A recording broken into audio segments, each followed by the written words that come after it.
So students, हमने last topic में देखा था कि सोशियोलॉजी और इकोनॉमिक्स के बीच में क्या रिलेशन है। सोशियोलॉजी और इकोनॉमिक्स जैसे सब्जेक्ट एक दूसरे को किस तरीके से कोऑपरेट करते हैं, एक दूसरे पर किस तरीके से अपना इम्पैक्ट डालते हैं वो। तो इस कॉन्सेप्ट को हमने देखा और अल्टीमेटली एट लास्ट फाइनली इस रिज़ल्ट पर पहुंच गए थे कि इकोनॉमिक्स और सोशियोलॉजी ये एक दूसरे के, आप कह सकते हैं कि कॉम्प्लीमेंट्री हैं, एक दूसरे के पूरक हैं। एक के बिना दूसरे को आप कंप्लीट नहीं कर सकते। Means sociology is, you can say, incomplete without economics, and same as economics is also incomplete in the absence of or without sociology। तो ये जो सामाजिक विषय हैं ये एक दूसरे के पूरक होते हैं, एक दूसरे के सहयोगी होते हैं। और इसमें ज़्यादातर ये रहता है कि एक सब्जेक्ट के बहुत सारे ऐसे मैटर्स होते हैं जो दूसरे सब्जेक्ट में, और उसके स्पेशली जो प्रैक्टिकल फॉर्म्स हैं। हम लोग जब इकोनॉमिक्स और सोशियोलॉजी के जो प्रैक्टिकल पैटर्न को या ह्यूमन जो ये सोसाइटी है उसके बीच में जब देखते हैं उनका रोल, तब वहाँ पर क्लियरली ये दिखता है कि एक सब्जेक्ट दूसरे को कैसे ओवरलैप कर रहा है, कोऑपरेट कर रहा है।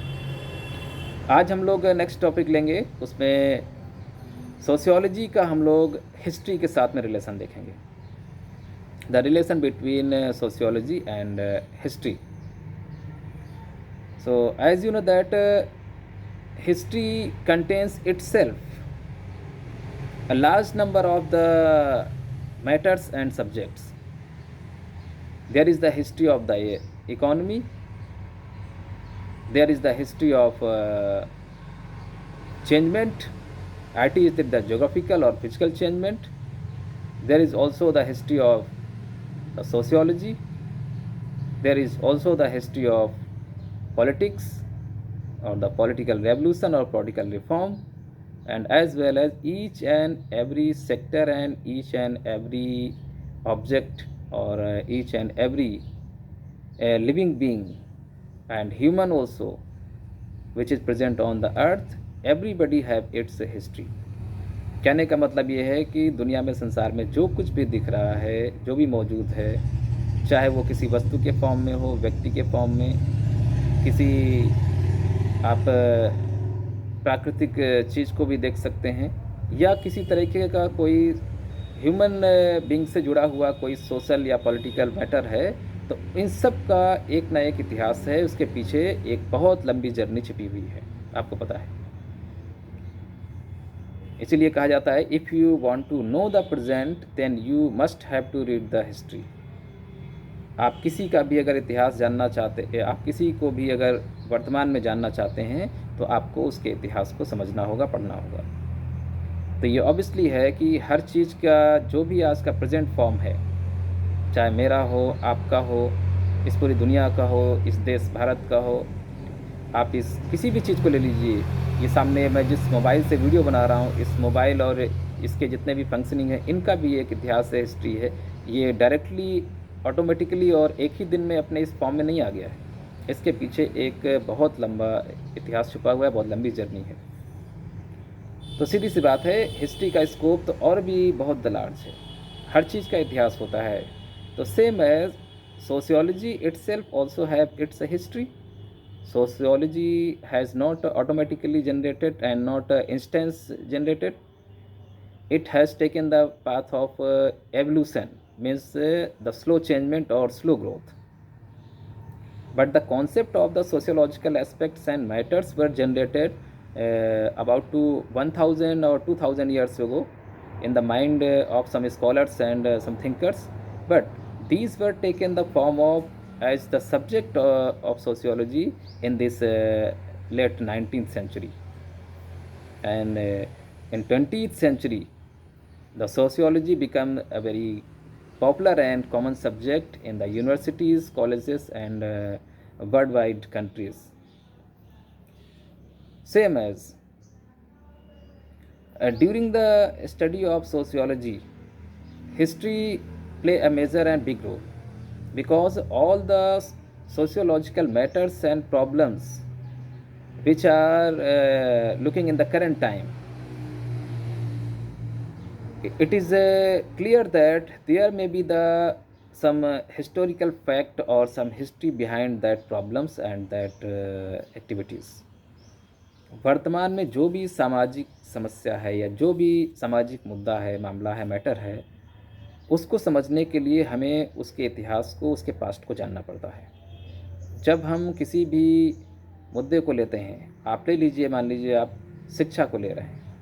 शिक्षा के वर्तमान स्वरूप में अगर आप कुछ सुधार चाहते हैं या उसमें कुछ चेंजमेंट करना चाहते हैं या उसको और मॉडिफाई करके आप मॉडर्नाइज़ करना चाहते हैं, तो सबसे पहले आपको ये देखना होगा कि जो करंट टाइम पीरियड में शिक्षा का, एजुकेशन का पैटर्न चल रहा है, आखिर ये आज ऐसा क्यों है, ये कहाँ से स्टार्ट हुआ था, इसके पीछे की जो जर्नी है वो क्या है। और उससे फिर आपको ये हेल्प मिलेगी उस एजुकेशन सिस्टम के पास्ट की एक्टिविटीज़ को, पास्ट का जो उसका एवोल्यूशन है, जो उसका डेवलपमेंट है, उसको जब समझ जाएंगे आप, तब समझ पाएंगे कि एजुकेशन में चेंजमेंट किस तरीके से पहले हुए हैं और आज हमें क्या चेंजमेंट करने की ज़रूरत है। और आज की जो प्रॉब्लम्स हैं उनका ओरिजिनल और जो रियल रीज़न है, सही कारण क्या है आज की शिक्षा की समस्याओं का, उस पर हम तभी पहुँच पाएंगे जब उसके पास्ट को सर्च करेंगे। तो ऐसे ही आप समझ लीजिए हर एक सामाजिक समस्या का कोई भी सोशियोलॉजिकल मैटर है, सोशियोलॉजिकल एस्पेक्ट है, आज इंसान अगर अपने इस फॉर्म में दिख रहा है, हम लोग जिस तरीके का ड्रेस मटेरियल, जिस तरह की हेयर स्टाइल, जो कुछ भी रखते हैं, अगर आप ये जानना चाहते हैं ऐसा क्यों है, तो आपको क्या करना पड़ेगा, आज के सोशल जो वैल्यूज़ हैं, आज का जो सोशल स्ट्रक्चर है, उसके धीरे धीरे आपको पीछे जाना होगा, पास्ट में वो कैसे चेंज होकर के आया है वो देखना होगा।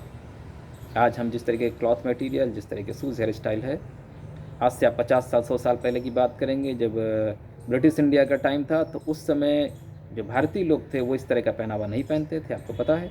धोती कुर्ता या जो भी हमारे भारतीय देसी वस्त्र थे वो पहनते थे। उसके और 150 साल पहले जाएंगे, जब मिडिवल इंडिया का और इंडिया में एम्परर्स का, सुल्तान का समय था, उस समय ये ड्रेस कोड और भी चेंज रहा होगा। एंशियंट में जाएंगे, आप महाभारत, रामायण जैसे सीरियल देखते हैं तो उसमें देखिए उनकी जो वेशभूषा है, उनका जो पहनावा है, ड्रेस कोड है, हेयर स्टाइल है, वो आज हम लोगों से कहाँ मैच करती है, वो तो बिल्कुल डिफरेंट है। आपको देखा होगा कि जब कोई हम लोग स्कूल में प्ले करते हैं, नाटक करते हैं या किसी नाटक का मंचन होना होता है, तो उसके लिए हमको उस तरीके के पुराने एंशियंट टाइम पीरियड के जो रामायण महाभारत कालीन कपड़े हैं उनका अरेंजमेंट करना पड़ता है, उनको पहनना पड़ता है, उस तरह की हेयर स्टाइल रखनी पड़ती है। तो इसका मतलब पहले कुछ और था जो आज चेंज हो गया है।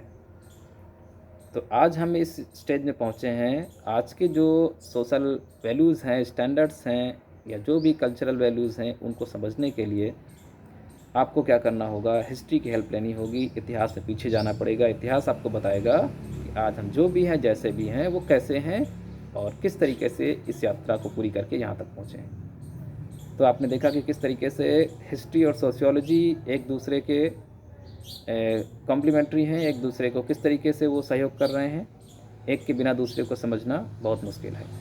ऐसे ही हम फिर नेक्स्ट टॉपिक में अदर सब्जेक्ट के साथ में सोशियोलॉजी का रिलेशन देखेंगे। तब तक आप बुक की रीडिंग भी करते रहिए टॉपिक वाइज, और उसमें और भी बहुत सारी नई चीज़ें आपको दिखेंगी। अगर क्यूरियोसिटी है, आपके अंदर कुछ नया जानने की इच्छा है, तो आप मुझे फ़ोन कर सकते हैं या मैसेज कर सकते हैं। Thank you.